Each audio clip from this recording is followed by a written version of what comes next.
Remember, this quilt is your quilt. You can do anything you want with it.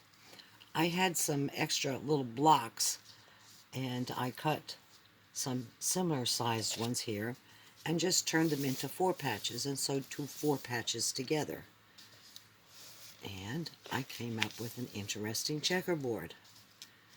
Okay, I don't have any more of these at all, so I can't do a regular quilt block with them, or really much of anything with them. So we're going to do something for fun. Okay, all I need to do is fill in the rest. Now I have a little bit of the purple fabric left, and I might use that. I have some plain strips, and I think that's what I'm going to start with, is plain. Just plain muslin. We're going to lay one down each side, and we'll see how this turns out.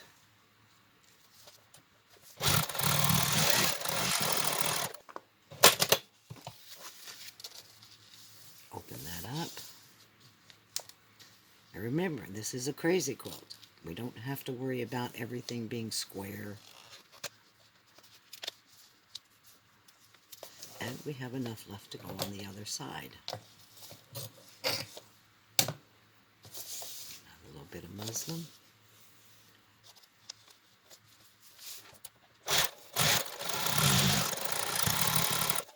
Ooh, I think I kind of messed that up. It walked on me a little bit.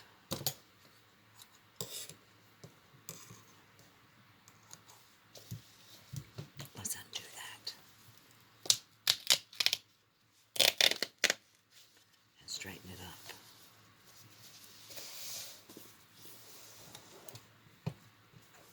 You saw how easy that was?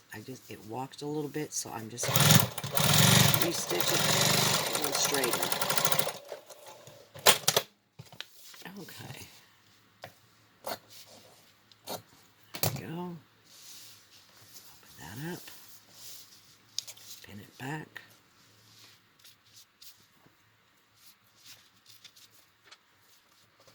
Now we just have 4 triangles to finish off. Let's see what we can use. I think I like this little fabric here for them, and I think it will work just fine. Right there, like that. Let's come from this side. I think we might get a little bit more off of it that way. Let's lay that there.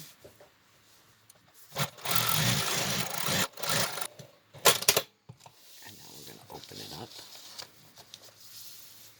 Oh, that's going to be pretty. And flip it.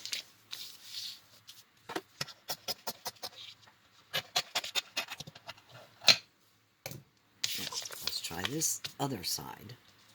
Now, if you look, when we did that, we've actually got, we'll be able to put the other piece right there, fold it back, and stitch it.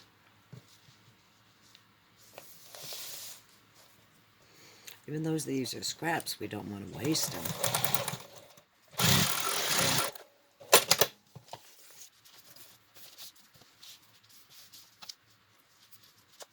You notice that no 2 of my patches are going to be anywhere near the same.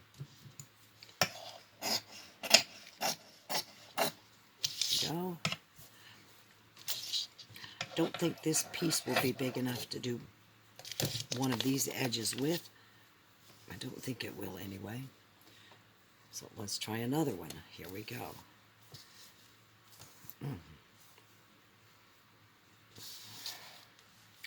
Set that. Now this is kind of directional, so we want to really watch what we're doing. And I think I want all of my pieces to go out. So we'll put this here. We only need a little bit here.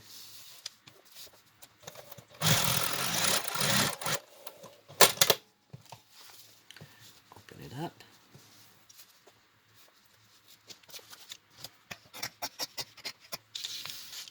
And trim it.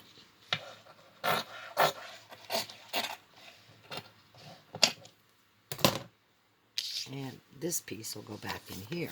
Okay, one more. One more. Let's see. How do we want this to go? I don't think we're going to get lucky again. Okay, but I think this will work. I love this piece of fabric. It is just wild.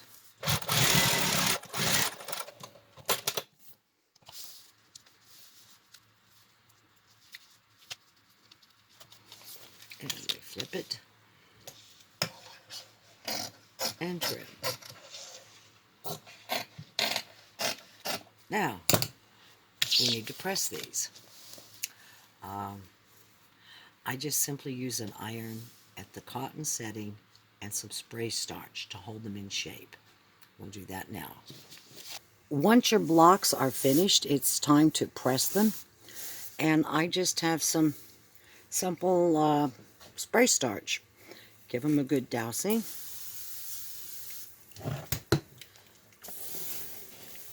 And press.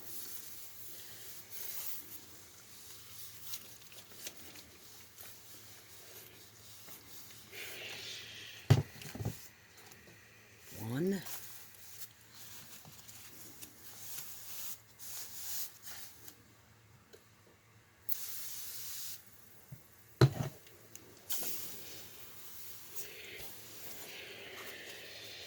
Oops. That one fell apart on me. I'll have to correct that in a little bit. Right now.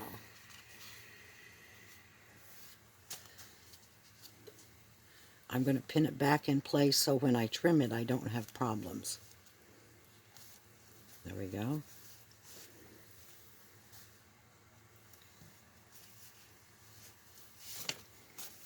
Next one.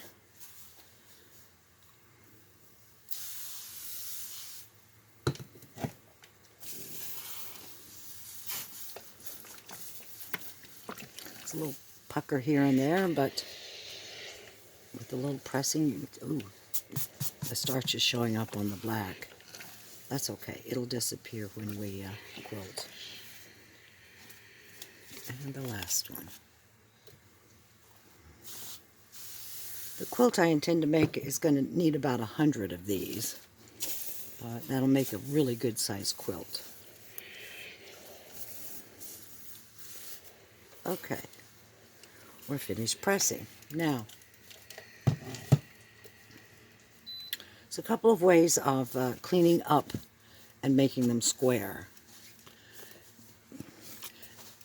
The easiest way is to use a rotary cutter, but if you don't have a rotary cutter, you can just carefully pin all the loose stuff on the back side, thusly.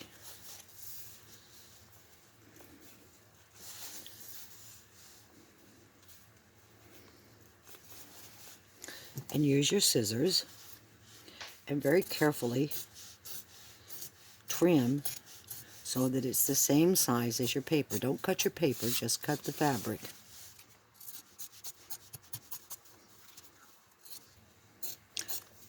And now that you've starched it, it makes it easier to do this.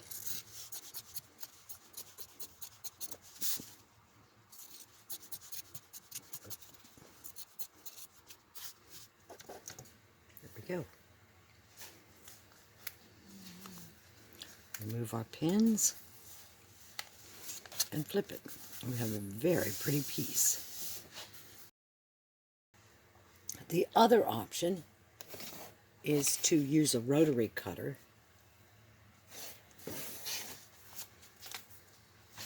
and a cutting board. Trusty rotary cutter. In this case, all you need to do is flip them, line your little ruler up, and cut.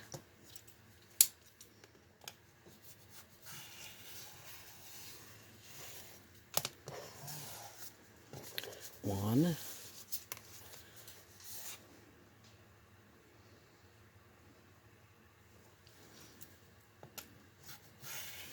You just want to cut the excess fabric, not the paper. I don't know which is easier.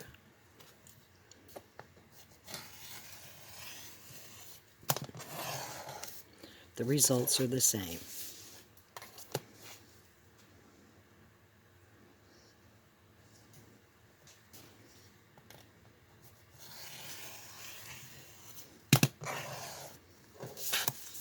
Other piece.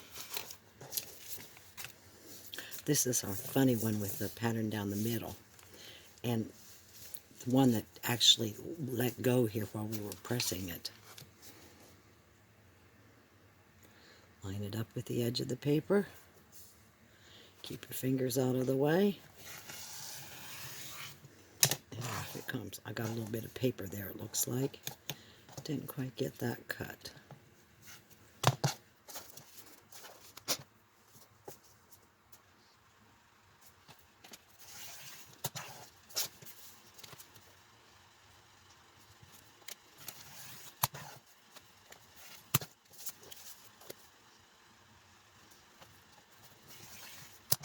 I'm anxious to get these put together. Anyway, this is our,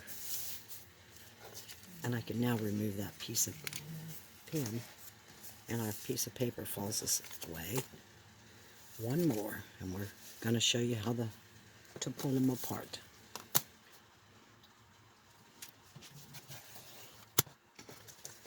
By the way, if you hadn't noticed, I'm a left-handed person, and my tools are pretty much set up for lefties.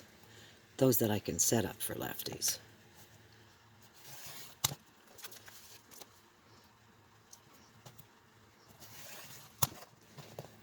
Including this. You can set the blade on either side. At least on this brand you can. I don't know about all of them.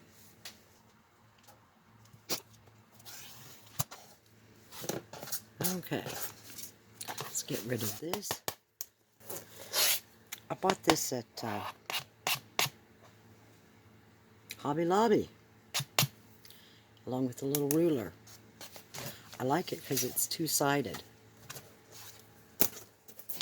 I find it's easier to clean my floor than it is to try to hit the wastebasket every time. I have a nice tiled floor, and it's easy to clean up with a broom.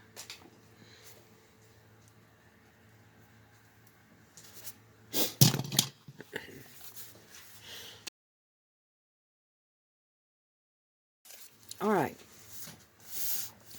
what we want to do is pull the papers off the back. So what you want to do is look at it and find the last one you put on. Make sure you fold that back a little bit and just pull it. If you pull them right after you've steamed them, they seem to come off a little easier, but doesn't matter. And if while you're working them, you notice that you would like to cut a little more excess fabric off, you're quite welcome to do that. I don't think I want this much fabric here,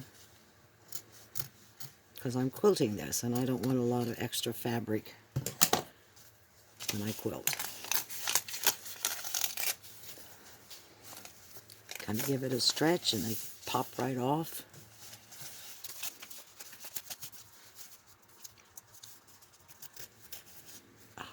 That one. It's very satisfying work. I normally sit down and do it, but because I'm filming, I'm standing. You want to get as much paper off of as you can. It should all come off. And since this is paper from that you've recycled, it's probably not expensive paper. It's not really difficult to remove.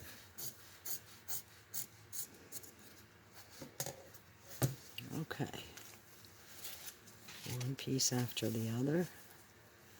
Pull those little intersecting pieces back.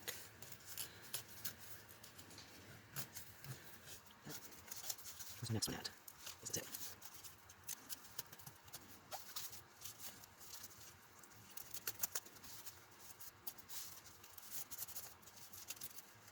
If you kind of tug at it like that, and loosen those up.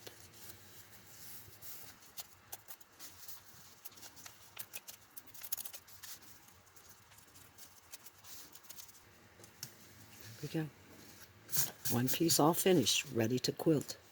The next thing we'll do is we'll put sashing around these, and I will do a video on that.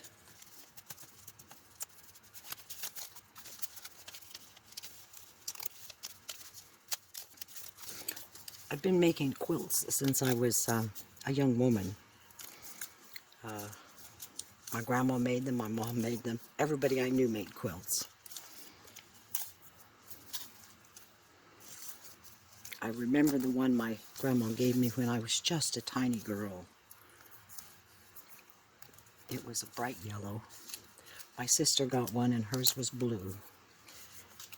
To this day, I don't know what happened to them. They were like for toddlers. We had them for years, and then something happened. I suppose my mom discarded them, but I don't know. I remember the day she gave them to me, though.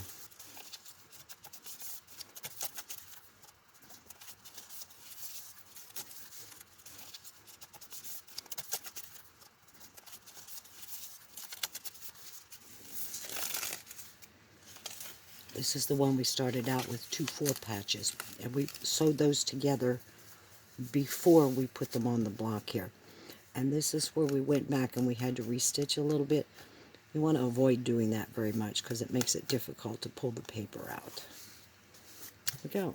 1, 2, 3, 4. Thank you very much for watching. Be sure to like and subscribe.